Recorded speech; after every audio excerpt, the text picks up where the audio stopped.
Hey, Jay Leeming here. What is this? This is Mahabharata Journal, I'm calling it. And this is September 19th, 2022. I am learning an epic called the Mahabharata, the Epic of India, the history of India. So this is just a little film about what that process is like. I know the Odyssey, if I can say that, and I learned that over time. I kind of glided into it almost backwards. I started telling little stories from it, and I started telling it to children, and then I started telling it to adults. It was a gradual process. The Mahabharata is a little different. I am older, I've got some experience, and it's just something I'd love to tell. It's a story I've dreamed of telling for years. I first encountered it, well, I've talked about this other places in podcasts and stuff, but I first encountered it about 25 years ago as the script for a play, which is a condensed version of it. So, how do you learn an epic? Well, it's big. It's big. I'm working on the first third, and I'm almost done with that. I go up in my attic upstairs, and I practice the story. The Mahabharata is one big story with many other stories thrown into it. Somewhat like 1001 Nights, perhaps, although there's more of a backbone story there. Sort of like the Odyssey. Well, it's not like anything else. I mean, it's a big, long story with other stories in it. So I am working on the big story. I'm realizing that's the most sort of yang and male part of the story. Lots of war and fighting and archery.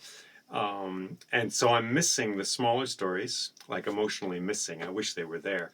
But right now I'm just trying to get a handle on the whole thing.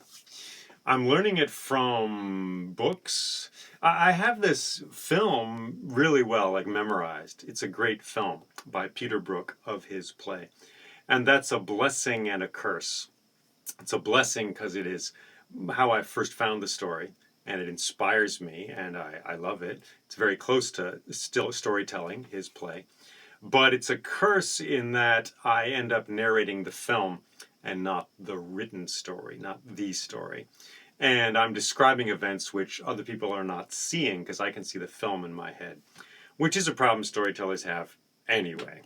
But it's been a really good education in the difference between film, theater, and storytelling.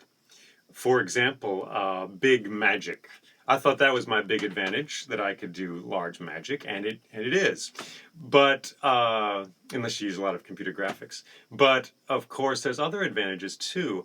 I can show things which would be kind of hard in a theater, like animals, for example. A lion, a bear, a snake on stage is hard to do. But I can just say, Bhima took the yellow poisonous snake and threw it out the window. And that can happen in a story, which is cool. Big scenes with lots of people, hard to do in storytelling, I am discovering. Partly because my impulse is to embody the characters and to become them and to so make the story live in that way. And to use direct speech. Instead of Yudhishthira spoke to the king and they agreed to whatever, I like to spell it out, which takes more time, makes the story live more directly. But it's difficult when you've got like 8 characters in a room. In a play, you can have that many characters and one of them can say one line and it can have a lot of impact and they go away. But in a story, a spoken story, the audience has to hold the story in their heads and see it. And I have to make that possible. So anyway, this is a work in progress. So I just thought I'd talk about my work in progress.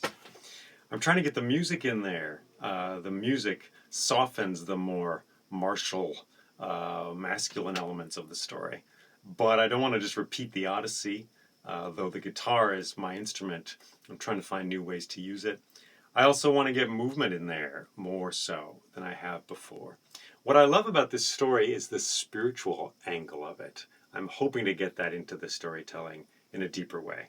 The gods are ever present, and there are many humans which interact with the gods. Not just the main characters in somewhat of Greek mythology. They have these wild interactions where you're the child of a god or you meet a god in the forest. But there's like sages throughout the story who just magically they show up and they're communing with spirits and gods. So that's where I'm at. My daughter is at a homeschool program all day today, so I'm lucky to have this chance to practice the story. So I'm going to go up in my attic and practice the Mahabharata and get those characters straight. Today is the dicing game, the climax of the first third of the epic, in which the hero Yudhishthira loses everything. The king Yudhishthira gambles everything away. Yudhishthira, who is the son of Dharma, Dharma, the harmony of the world, the order of the world, but he loves gambling, which is just wild and great, and it takes a while to think about what that means. So I'm going to go practice that scene, and thank you for watching this, and take care.